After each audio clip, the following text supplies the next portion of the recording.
man kalalim, gaano man katindi ang mga problemang dumarating o nararanasan natin, no? Kahit magsabay-sabay pa yan, isa problema sa pera, problema sa relasyon, problema sa kalusugan, problema dito, problema dyan. No? Pero huwag kayong mag-alala mga kapatid. Tandaan natin na kahit sabay-sabay pang dumating ang mga problema, huwag kang mag-alala kasi si Lord nauna na kasama mo sa mga problema. Hallelujah!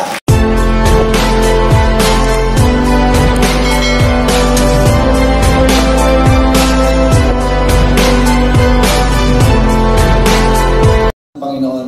No, I do believe na lahat po tayo, ito naman yung gusto natin. At syempre, even ang ating Panginoon, no? For I know the plans I have for you. Diba sabi ng Panginoon, plans to prosper you and not to harm you, plans to give you hope and a good future. Overflowing blessing. Sino po ulit ang gusto ng overflowing blessing? Ayaw po, pwede nang kalabas. So, connect ko lang po, ito pong ating overflowing. Gusto ko pong mas aralin natin. Saan ba? Siyempre, kailangan po meron tayong biblical, principle or biblical character na pwede nating pagkunan ng ganito pong nangyari sa kanyang buhay. At this time po, gusto ko pong dalhin kayo sa isang story ng Bible. No? Alam niyo po, I love stories. No? Sino po yung gusto ng mga kwento? No? Kaya maganda, malakas daw dito yung mga teleserye kasi yung mga Pilipino daw, mahilig sa mga kwento. At ito po kwento na to ay talaga namang sa bawat kwento ng Biblia, sa Bible po, marami tayong pwedeng matutunan. At ito po ay kwento ng isang widow. Yan, nagkakaroon na po tayo ng idea. At this time po, bibihira ko pong itapik, no, sa aking mga turo, sa mga devotion na ang ibibita ko po ngayon ay isang nanay. Yun. No? Tuwa-tuwa po mga ladies dito. No? At isa pong widow, yan po ay matatagpuan natin sa 2 Kings chapter 4, verse 1 to 7. No? Kung meron po tayong Bible, gusto ko pong sama-sama po tayong pagbulay-bulayan po ito pong kwento na to sa 2 Kings chapter 4, verse 1 to 7. At babasahin ko po na mabilis. Sabayan niyo po ako. The wife of a man from the company of the prophets cried out to Elisha, "Your servant, my husband, is dead. And you know that he revered the Lord. But now his creditor is coming to take my 2 boys as his slaves." So verse 2, Elisha replied to her, "How can I help you? Tell me, what do you have in your house? Your servant has nothing there at all," she said, "except a small jar of olive oil." Elisha said, "Go around and ask all your neighbors for empty jars. Don't ask for just a few. Then go inside and shut the door behind you and your sons. Pour oil into the jars, and as each is filled, put it to one side." She left him and shut the door behind her and her son. They brought the jars to her, and she kept pouring. Verse 6 po, when all the jars were full, she said to her son, "Bring me another one." But he replied, there is not a jar left." Then the oil stopped flowing. She went and told the man of God, and he said, "Go, sell the oil and pay your debts. You and your son can live on what is left." Pwede ba tayo manalangin sandali? Lord Heavenly Father, meet us with your presence. Today, Panginoon, ikaw po ang aming pinunta rito. Lord God, walang iba, Panginoon. At Lord, dalangin ko, hindi masasayang ang oras, ang effort ng aking mga kapatid dahil ang kanilang marinig kay ikaw, ang iyong makapangyarihang salita, Panginoon. Help us to understand your most powerful words, Panginoon. At alam namin, yung salita na yan na magbibigay ng kalakasan at karunungan sa amin at upang maging dahilan, Lord, para mas maging mabuti pa kaming Kristiyano. Touch us today, O Lord. In Jesus' name we pray. Amen. Wow! Di ba, palakpakan din ng Panginoon. Sa mga nakatapalakpak. Alam nyo, very familiar story, tama? Sa mga iba po, malamang na-devotion nyo na to, na-ano nyo na to, pero this time, alam ko, ang salita ng Panginoon ay hindi naman nauubusan ng karunungan at insight, no? At this time po, iibahin natin ng flow, no? Gagawin po natin, we will, parang, kumbaga, Bible study. Okay ba yun? No? Bible study tayo at we will dissect each line. Dito pong kwento na to.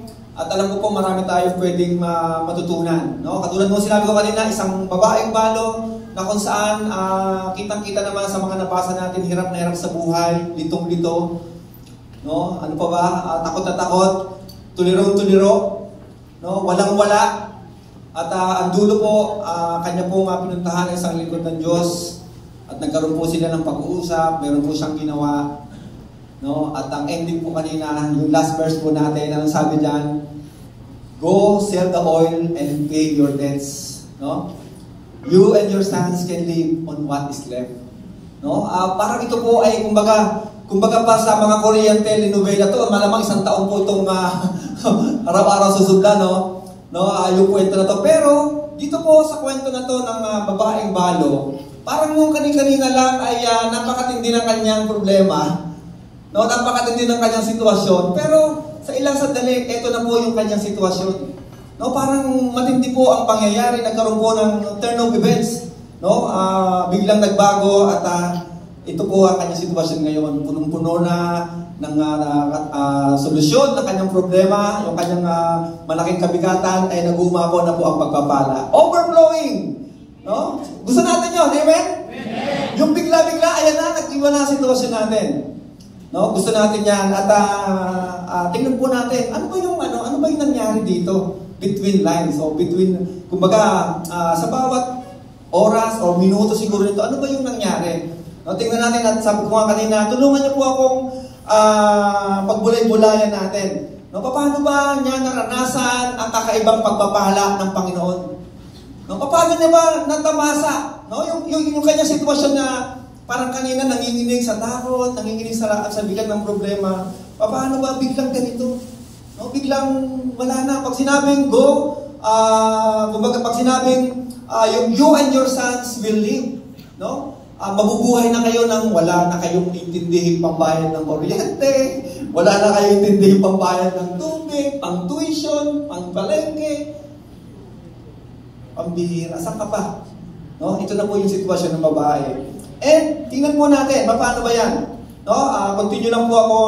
Wala po muna tayo ibang maraming verse na pag-uusapan. Okay lang po ba yon? This time po, focus tayo dito sa kwento. Tanong po, napakarami tayo matututunan sa buhay ng isang nanay.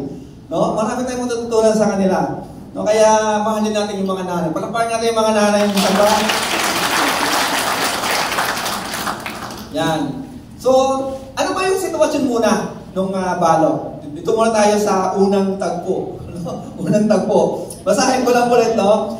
Ano ba yung unang tagpo sa verse 1 po? The wife of a man from the company of the prophets cried out to Elisha. No?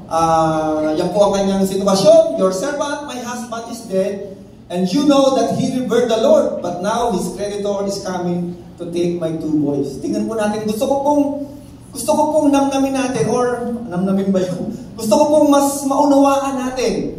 No? Ano ba ang sitwasyon?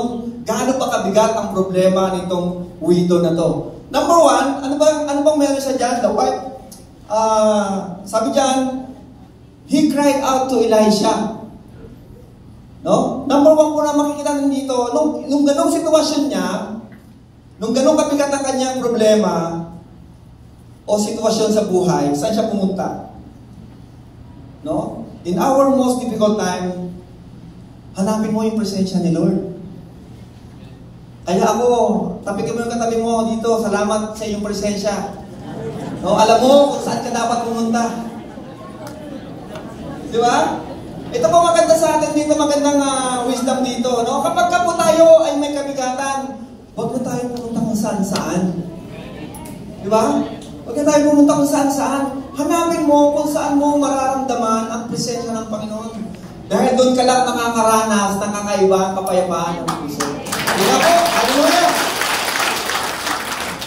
At ano pa po ba? Number 2, sabi dito, your servant, my husband is dead. Ito maganda po rito. And you know that he revered the Lord. Ibig sabihin po, yung kanyang asawa na namatay na, ay naglingkod. Sabi dito, yung pong ating ginagawang paglilingkod, no, sa mga tatay, sabi diyan, God remembers, no, yung pong ating faithfulness sa paglilingkod sa Kanya. Every man, yung pong every man and woman na naglilingkod kay Lord, pambihira, balang araw pala pwede natin pang ano yan. Pwede natin pang bargaining chip sa ating Panginoon. Di ba? Kasi ito, makikita nyo, wala namang sinabi itong si widow Antimano, nagbulala siya ng kanyang sitwasyon. Ito yung sitwasyon ko. He cried out to Elisha. Umiiyak siya. No?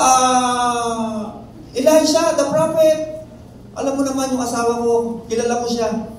Kung paano siya naglingkod sa iyo. Sa inyong Diyos. No? So, mga kapatid, no? ito po mga tatay talaga rito ang aking dinidinan. Alam niyo po yung ginagawa niyong paglilingkod, tumatagos sa pamilya natin yan. Nga po, mga Panginoon, huwag niyo pong mamaliitin. Huwag niyo pong mamaliitin yung inyong ministry, yung pong inyong ginagawa kay Lord. Kasi balang araw, susulitin niyo yan kay Lord. Mapapalihan kayo ni Lord yan. Kaya yung sakripisyo mo, yung mga paghihirap mo, kahit na hirap ka na sa schedule, pinipilit mong gampanan yung ministry mo, kapatid, balang araw, yan ang pwede mong gamitin para manglambing kay Lord. Hindi ka niya pahihindihan. Amen? Hallelujah! At ano ba ang sitwasyon nitong widow? Yan po ang pangalawa sa kanyang mga problema. At sa kabila po ng kanyang problema, ito po ang sitwasyon niya, no? Doon po sa kanyang napakabibigat na mga problema, ito po ang kanyang sagot ni Elisha. Elisha replied to her, "How can I help you? Tell me, what do you have in your house?" No? Ibig sabihin po, your servant has nothing there at all, she said, except a small jar of olive oil. Sa verse 3, Elisha said, "Go around and ask all your neighbors for empty jars. Don't ask for just a few." Ito po, tingnan po natin dito. Ano ba yung nakikita natin dito sa mga verses na to? No? Unang-una po, yung sagot ni Lord, dun sa bigat ng problema, yung sagot ni Lord, parang ironic. Humihingi ng kasagutan ditong babaeng balo.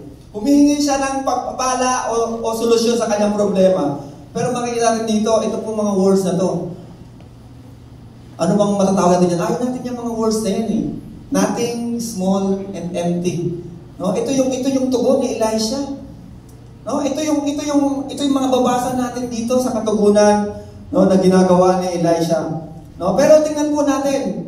Dito po sa tatlong ito, aralin po natin dito. No? Makikita ba natin ito yung ating theology, gagana po from head to heart to our hands. No? Titingnan po natin, paano ba gumalaw ang Panginoon? No? Napaka-ironic na galaw ng Panginoon. Minsan po, ganun si Lord sa ating kumilos.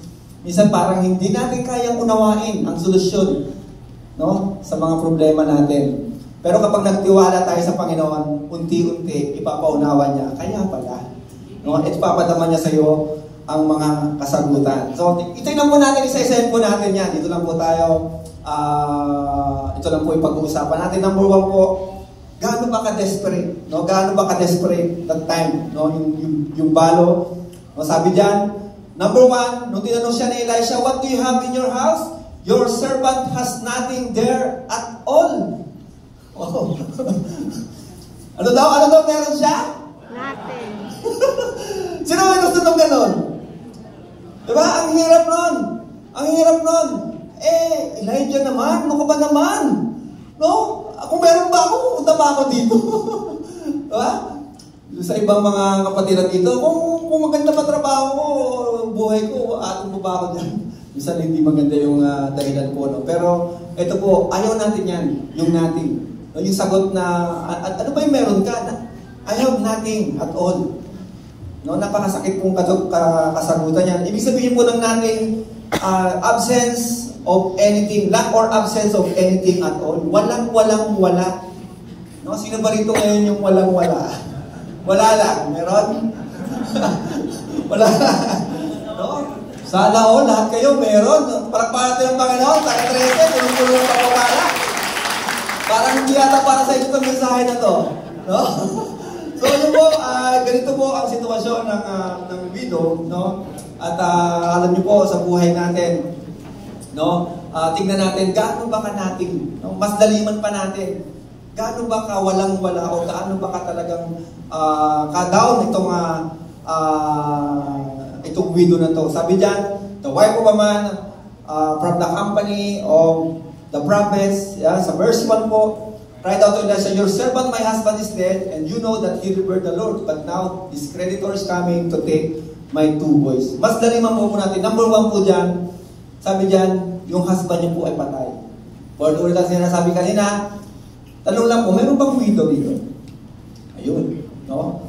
So, God bless you mga widow, naiintindihan niyo po itong sitwasyon na to. No? Gaano po kahirap, no? Ako po, hindi ko masyadong maalam, pero yung bigat ng kanyang sitwasyon na single mom, napakahirap po nito, walang katuwang, no? Lahat ng desisyon kanya, ayaw ko kung anong hirap. No? Yung dalawa kayo, hirap na eh. Tama? Yung dalawa nga, ang hirap na eh, yung kayang mag-isa. No? Pero ito po, ang bigat ng sitwasyon nung widow. At ano ba ang kanyang sitwasyon? Sabi diyan, yung utang ng kanyang asawang namatay. No? Ayan po, heavily in debt, naniningil na. Meron pa siyang baon sa utang. No? Baon sa utang, malamang hindi niya utang. Sabi ng mga Bible scholar, ito ba daw kung widow ay ang kanyang husband po ay si Obadiah, yung pong nagtago sa 100 prophets, no? During the time ni King Ahab, pero wala pong proof. Pero kumbaga po, ito po yung kanyang sitwasyon. No? Baon sa utang, balo na, baon sa utang, at ang pangatlo, yung kanyang mga anak po ay mawawala, kukunin. No? Separation from the family. Wow! Ito po ang sitwasyon nila. Napakahirap po nito sa mga kabataan narito. Na-imagine nyo ba kung kayo mawawalay sa pamilya? Hindi lang sa mga, kung masakit po sa inyo, parang okay lang daw, sabi ng mga kabataan. No? Kung masakit po sa anak, lalo na sa ina. Tama? No? Lalo na sa mga magulang, ganyan po katindi ang kanilang sitwasyon, ng balo. At alam niyo po, na-imagine ko, gaano kaya kahirap, no? Ilang gabi na kaya siyang walang tulog, ilang gabi na kaya siyang umiiyak, stress, no? At hindi alam ang gagawin. No, kaya pala, nung unang verse pala, kung mapapansin niyo po, he cried out, wala nang makakeme-keme. No, umiyak na siya kay Elisha. No? Ganyan po kabigat ang sitwasyon niya, at siguro nakaka-relate tayo. Ano ba yung sitwasyon natin ngayon? No? Meron ba tayong sitwasyon na singbigat din itong balo? O kaya hindi naman masyadong ganyan, pero medyo tinatamaan din. No? Lahat naman po tayo ay may problema, may mga kabigatan, iba't ibang klase nga lang. No? At kailangan lang po nating maging matibay. Kailangan lang po maging compose at magtiwala pa rin tayo na gaano man kalalim, gaano man katindi ang mga problemang dumarating o nararanasan natin. No, kahit magsabay-sabay pa yan, no, ang problema daw parang nag-uusap, no, parang may sintues din sila, nasabay-sabay sila dumarating. No? Isa problema sa pera, problema sa relasyon, problema sa kalusugan, problema dito, problema diyan. No, pero huwag kayong mag-alala mga kapatid. Tandaan natin na kahit sabay-sabay pang dumating ang mga problema, huwag kang mag-alala kasi si Lord nauna na. Kasama mo sa mga problema. Hallelujah! At alam niyo po, yung pagiging nothingness leads to fullness. Ito po maganda dito. No? Yung pala kanilang sitwasyon nung babaeng balo, ito pala ang simula. Nakikita si Lord. Malamang kung meron siya, hindi niya naisip na gawin yan. No? Minsan pala nakakabuti rin sa buhay natin kapag natin tayo. No? Ano ba yun? Ayaw nyo mag-agree sa akin. No? Let me prove it. No? If we look at Elisha's question, not aware ang widow, na yung solusyon pala ay parating na, no? Sa mga oras na yon. No? Sa verse 2 sabi diyan, how can I help you? No, how can I help you? Ibig sabihin po, God is always willing to help us. Di ba? God is always willing to help us. Hindi siya batong Diyos. Hindi siya manhid na Diyos. Alam niya na ang pusong durog na lumalapit sa Kanya, na kailangan hindi niya kayang pahindihan. No? God is always willing to help us. At ganun po, alam ng Panginoon kung ano po yung ating nararanasan, alam ng Panginoon kung ano po yung ating sitwasyon, wala tayong pwedeng ilihim sa Kanya. Lalapit ka pa lang, alam na ng ating Panginoon. Amen? At ang maganda rito, si Elijah po, hindi siya inisnab. Ito po, pwede natin i-relate na tayo po si Elijah, mga leader, mga worker ng relationship department. Pag ikaw ba ay nilapitan, paano ka ba tumugon? Pwede naman sabihin ni Elijah na, sister, sige, pag-pray kita. Sister, sige, kaya mo yan. Pwede naman ganun eh. Di ba? Or pwede namang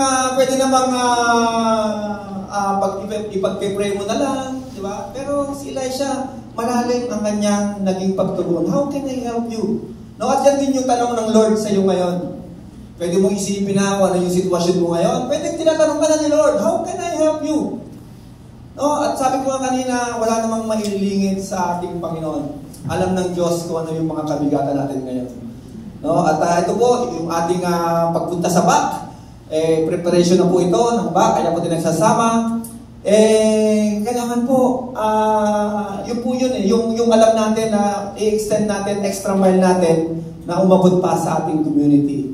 No, nakakaintindihan ba tayo doon? No? Siguro naman, aware na yung bawat isa dito na ito na po yung magiging direksyon natin. No? Kailangan po iparamdam natin sa ating community, kung saan man yan, yung love of God. No? Kahit na po tayo ay may mga problema, pero extra mile po, naging pagpapala pa rin po tayo sa iba. No? God is always willing to help us. And number 2, sabi dyan, tell me what you have in your house. No? Ibig sabihin po, God is telling us that the answer is already in our hands. No, hindi, pansinin niyo po, hindi sa ibang bahay, hindi, ano bang meron sa kapitbahay mo? Wala sinabing gano'n. Ano bang meron sa kuya mo? Ano bang meron sa bahay ng ate mo? Walang sinabing gano'n. Diba? Ano bang meron sa tatay mo? Baka pwede mo munang kunin yung titulo. Hindi po gano'n.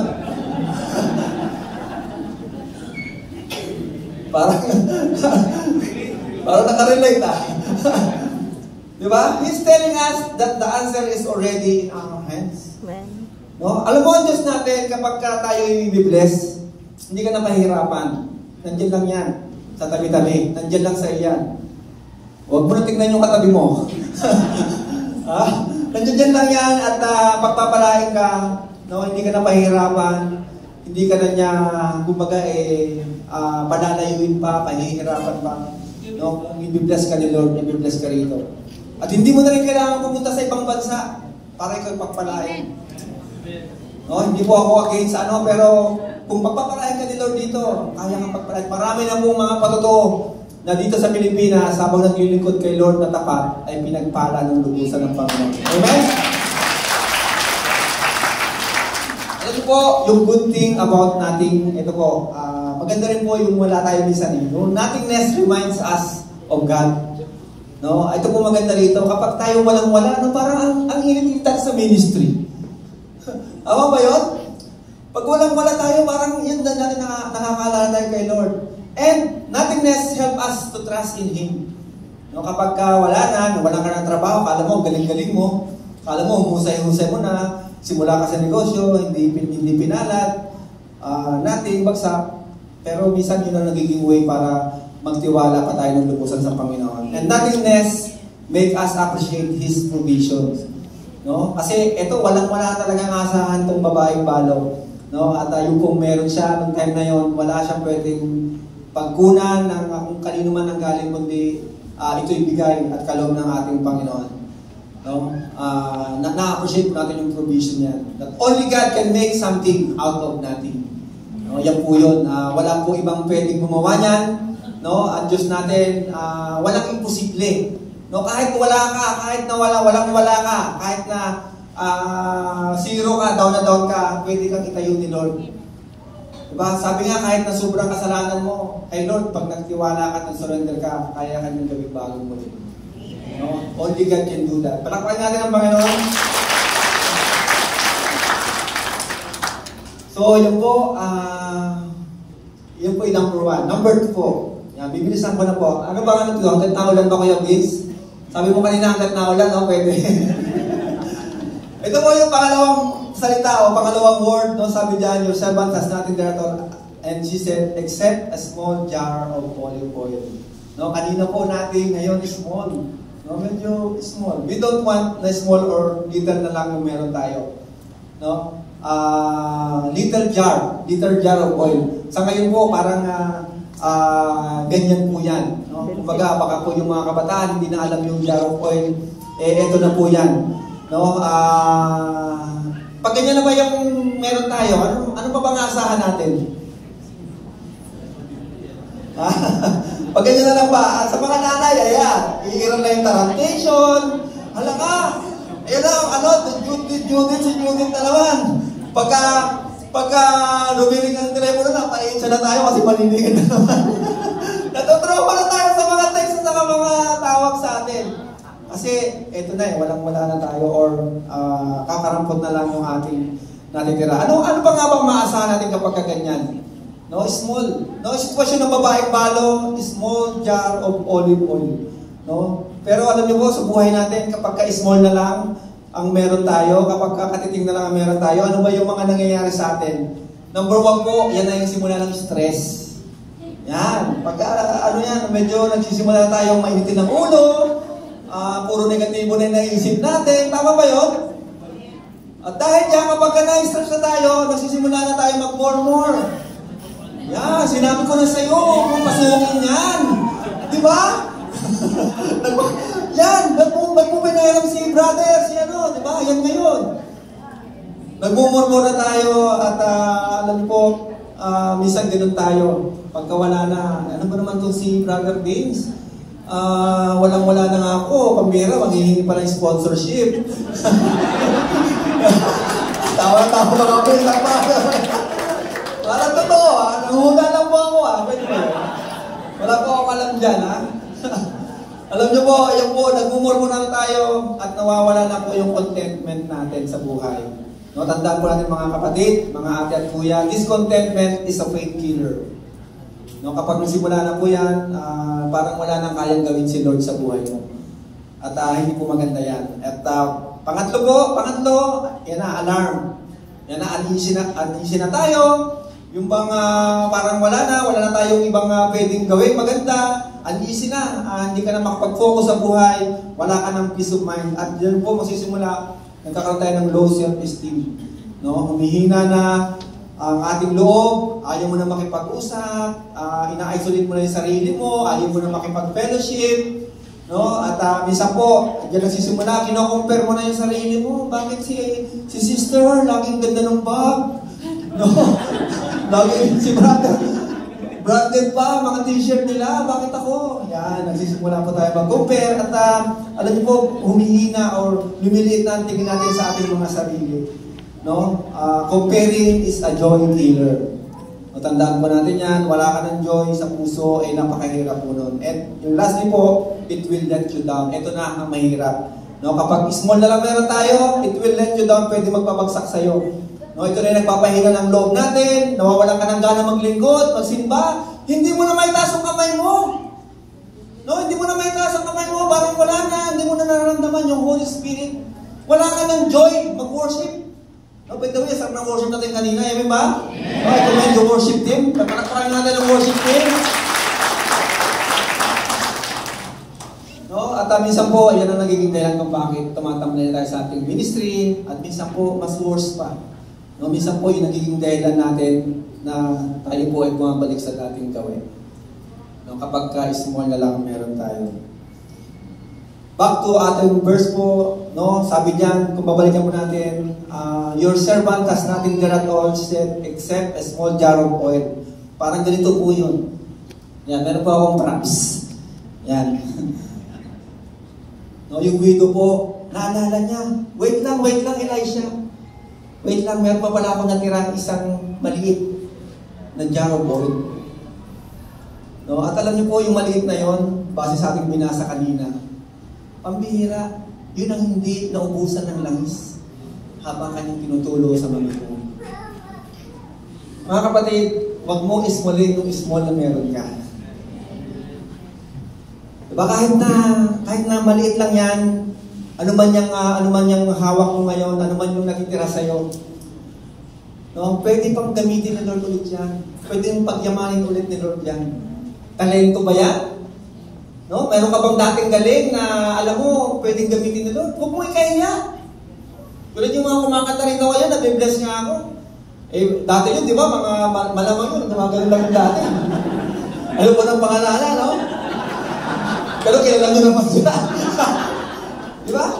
Pero nung pinagamit kay Lord yung kanilang oras, pambira. Pwede pala. Ngayon, nagiging dahilan para maging worshiper. No? Nagiging dahilan para magamit, no, ng ating Panginoon. Ano ba yung small mo, kapatid? No, ano ba yung meron ka? Meron ka pa bang time? No, yung bad time meron ka? Pwede mo ipagamit yan. Napakalaki po ng pangangailangan ng ating simbahan. At hindi po tayo, kulang na kulang po ang magagawa natin. Kaya alam po, bawat isa sa atin, no, meron po tayong buwang dito po sa ating simbahan. No? Kumusta po ang ating buhay, mga kapatid? No? Kumusta ba yung sitwasyon natin? Kumusta ba yung, ano ba yung meron ka? No, siguro hindi naman sobrang ka-small katulad nung widow, pero alam mo sa sarili mo, kapos pa rin. Eh, ba? Alam mo sa sarili mo, kapos pa rin at talagang patuloy tayo nagtitiwala pa rin sa ating Panginoon. No? I pray na yung sitwasyon natin, no, kahit gaano kaliit yung meron tayo, ipagkatiwala mo kay Lord yan. No? Sabi nga dyan, God starts with small things to make big things. No? Diyan po kung sisimulan si Lord, wala pong sinimulan si Lord na malaki agad. No? Mas gusto niya at mas na-appreciate niya na unti-unti yung wala ka dati, yung maliit lang yung meron ka, tapos pinalaki ka ni Lord. No? Bakit? Kasi nga siya lamang ang pwedeng mag-glorify. Amen? At mayroon po magpapakilala sa inyo, isa pong leader ng men's. Yan, si Brother Jerome. Kung nakikilala niyo po si Brother Jerome, siya po ang core ng men's. At siya po ang head. Excuse po. Siya rin po ang head ng multimedia. No, 20, kala po ko yung Vince yung yung sa tayo, sa San Pablo, 2012, 2013, yan po yung kanyang kaisa-isang camera. No, diyan po siya nagsimula maglingkod kay Lord. Sa isang camera niya po, pinagamit niya sa mga camp ng men's. No? At doon po sa isang camera na yon, alam nyo, wala siyang singil, hindi siya, gamit lang siya, puyat, nandun lahat yung gamit niya, ginagamit, wala namang gamit ang men's dati. No, gamit niya lahat, pinapagamit sa ministry, yung kakaisa-isang camera niya, hindi niya po pinagdamot sa ating Panginoon. At alam niyo po, lumipas sa mga taon, yung po kanyang isang camera ay naging set of equipments na ng media. No?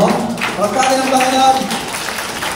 At sila na po ay kumukuha ng mga events, iba't ibang events po, at naging kumpleto na hindi lang po camera, kundi pang buong broadcast. No, sa mga company, sila po yung nag-handle ng events. At last nakilang ba? May. Ito pong Eileen, yung aming men's conference summit. Yun po, nagkaroon siya ng team na, nakabuo ng team, at nagamit na po ang Kuya Jerome para po sa malaking event. No? Yan po sa background. Ito po, malakarin ang Panginoon. Yung isa po nakaganon, lang yun, props lang yun. So, yun po ang point eh. No, yung nag-iisa niyang camera, pambihira, pwede pa lang i-multiply ni Lord ng totoo sa mga bagay na hindi niya inaasahan. Kaya kapatid, kung meron ka rin isa, kung meron kang katiting, no? Kung kaya mo ipagkatiwala kay Lord yan, no? Yung little na yan, pwedeng maging malaking pagpapala. No? Kung ano man yung resources mo, wag mo nang mag-isipan, basta para kay Lord, i-all out mo. Minsan yun na yung puhunan natin eh. No, hindi naman talaga mapagpapala. Yung isang camera ko, yung ba hindi sinamahan ni Lord? Yung bang isang camera, dadamay ba yun? Siyempre hindi. So patuloy lang po na ang Panginoon natin na hindi kailanman nagkukulang sa atin. Sa mga anak niya, lagi nang bibigyan ng pagpapala, success, bibig at nabuo mga pao. No, just believe that our Lord can do something great, no, sa ating buhay at yun po yung mangyayari. At lastly po, no, ito po ang kanyang sitwasyon. Ano pa sitwasyon niya? Empty. No, yan po yung last natin. Elisha said, "Go around and ask all your neighbors for empty jars." No? We don't want to be empty. No, kanina yung small or little ayaw na natin eh. Empty pa. No, parang lalong wala na. No? Bakit kaya empty jars? No? Bakit kaya empty jars? Bakit empty jars ang nilagay, no, ni Elisha? Bakit empty jars ang pinahanap, no, sa widow? No, kasi po ito pong empty jars, ito po yung pupunuin ng pagpapala ng Panginoon. No? Kung wala pong empty jars, isipin natin, saan ilalagay ni Lord ang kanyang pagpapala? No, kaya po ito yung wisdom dito na sumunod lang ang babaeng balo. Sumunod lamang siya. Inimagine ko nga nung inaaral ko to, paano kaya kung medyo nagreklamo itong widow? No, sa kanyang problema kanyang bigat, papahanapin mo ba ako ng empty? Pwede ba Elisha yung may laman na? Pwede ba yung puno? Bakit kailangan na empty jars? Alam niyo mga kapatid, itong logic natin ang pairalin natin, parang illogical eh. Di ba bakit naisipan natin na ganito ang mangyayari? Siyempre hindi. Pero alam niyo po, dito pala magsisimula, no, sa ating pagsunod sa Panginoon. Wala tayong reklamo, wala tayong ngawa, no, wala tayong anumang paghadlang. No, yung po minsan nagiging dahilan kung bakit tayo nakakaranas ng kakaibang pagpapala ng Panginoon. Sa ating ministry, gaano man kahirap, no, gaano man kasakripisyo, tuloy lang. Kahit nang hirap, mayroong inuutos yung leader, sunod lang tayo. Nagmamarsyan tayo, init-init. Sige lang, kasi kay Lord mo naman yan ginagawa. Hindi naman kay pastor, hindi naman kay Kuya Vince, di ba? Kay Lord naman yan. Alam nyo, minsan yung ating pagsunod, minsan po, yan po ay nagiging dahilan kung bakit tayo napagpapala ng Panginoon. At para po, mas maintindihan natin, no, yan po yung jars, no, nung pong binuhos na ng babaeng palo, yung kanya pong little oil, no, lahat po ng empty jars na puno at nag-uumapaw. Kaya pala sabi ni Elijah, di ba may pahabol siya? Wag konti damihan mo. Di ba? Maghanap ka ng mga empty jars, damihan mo May pahabol pa eh. Kasi pala, doon sa ating pagsunod, doon pala nakabase yung pagpapala na matatanggap natin. Kung susunod tayo ng half-hearted lang, posible siguro half lang din yung maranasan mo. Pero kung susunod ka ng buong puso, kapatid, buong pag-uumapawin ka ng pagpapala ng ating pagpapala. Hallelujah! Hallelujah! So, yun po, it takes obedience to enjoy God's overflowing blessings. No, kailangan po yan. Kung papansinin po natin yung isang verse kanina, sa verse 3 and 4, sabi doon, go get empty jars. No?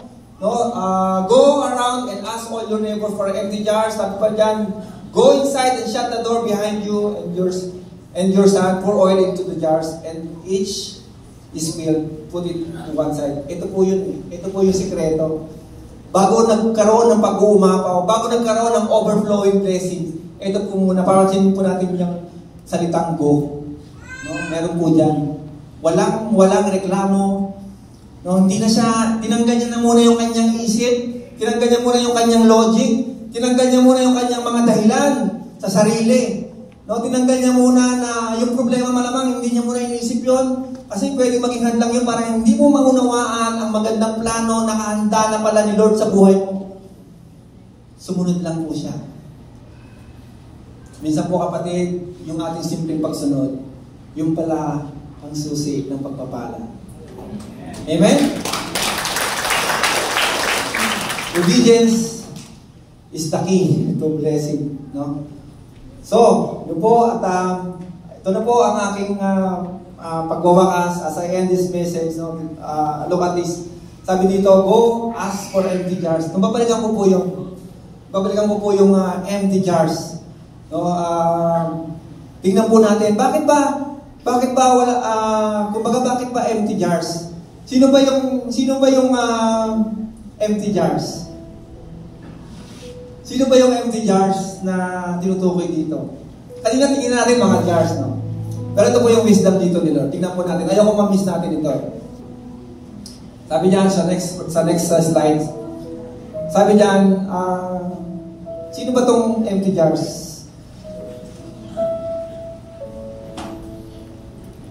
gusto ko pong tignan natin ito. Sino ba yung empty jars? Tayo po yun. Tayo po yung mga empty jars. Kaya pala, ang instruction ni Elisha, hanapin mo yung mga empty jars. Damihan mo At possible pala ito yung purpose natin. Back to our purpose sa pagpunta natin sa back. Hahanapin natin yung mga empty jars. Amen. Yung mga kailangan ng Diyos sa kanilang buhay. Empty jars, mga kailangan ng pag-ibig ng Diyos. Kailangan makaranas ng kaligtasan. Sila po ang mga empty jars. Sa 2 Corinthians, para po makita natin, sabi dito 2 Corinthians 4:7, we now have this light shining in our hearts, but we ourselves are like fragile clay jars containing this great treasure. Ito po yun. Ang ating mga buhay pala sa mata ng Panginoon is like an empty jars, clay of jars. At ngayon po, ito po ang aking ending. God looks for an empty vessel to fill. Kanina, yung buhay ng babaeng balo. Pero ending natin, mukhang tayo to Mukhang tayo to mga kapatid, mga ating mga kuya, na kailangan din natin mapuno ng Espiritu ng ating Panginoon. At alam ng Panginoon kung ano yung sitwasyon mo ngayon. Alam ng ating Diyos kung ano yung nararamdaman mo ngayon. Hindi ka pa nagsasalita. Habang nakaupo ka dyan, ako'y naniniwala. Alam na alam ng Diyos kung ano yung nararanasan mo ngayon. And tonight, gusto ni Lord, muli kang punuin. Sino rin yung gusto punuin ni Lord? Amen. Hallelujah. Hallelujah. Ito po yung pagtatapos natin, meron tayong mga desire. Habang umaawit po ang ating worship team. Hinahanap ni Lord yung feeling empty. Yung gusto na, Lord, tama, kinakapos na ako. Lord, empty na ako. Yung sinasabi na, Lord, hindi ko na kaya. Walang-wala na ako.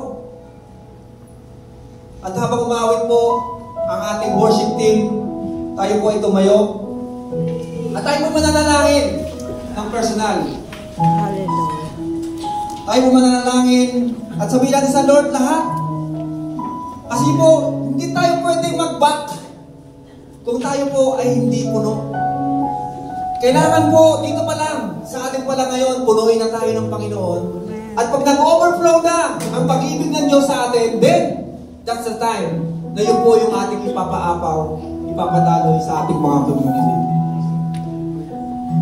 So, right now, pwede mong ipanalangin habang umawit ang ating worship team. Lord, i-desire po, Lord, kailangan kitang muli. Kailangan kong muli na maranasan ang nag-uumapaw mong presensya sa buhay ko. Ayaw ko nang lumakad ng yung sarili ko lang. Ayaw ko nang lumakad na parang routine lang. Gusto ko, Lord, punuin mo ako ngayon. And we invite the Holy Presence of God in our midst. Hallelujah! Hallelujah! Pwede mong itayin kay Lord, nakikinig siya ngayon sa iyo, kapatid. Hayaan mo na ang iyong puso ay parang empty jars na pupunuin ng presensya ng Panginoon. Hallelujah! Hallelujah!